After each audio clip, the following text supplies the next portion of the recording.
Syederalun, ratusan pelajar di SMP Negeri 2 Indrajaya berjibaku saat TOT APAM massal yang digelar secara serentak seluruh sekolah di Kabupaten Pidi. TOT APAM secara massal itu dilakukan berdasarkan instruksi Dinas Pendidikan dan Budaya Pidi.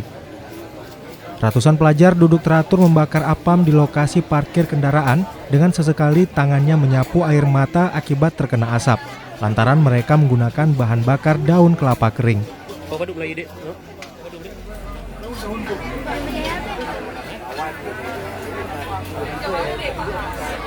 Ibu guru pun ikut nimbrung memeriahkan TOT APAM di lokasi terpisah dengan pelajar. Namun para guru menggunakan gas dan kompor.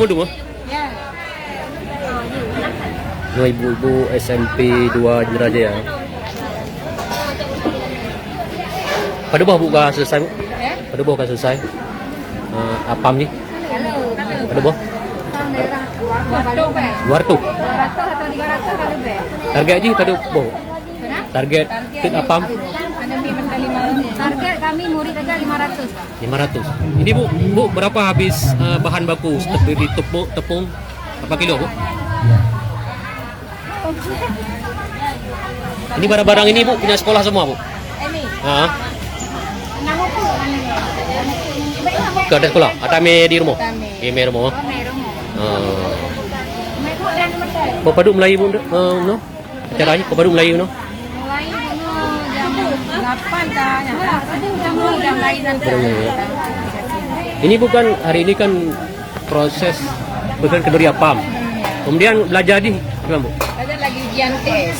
Oh, ujian tes. Berarti belajar tetap ya.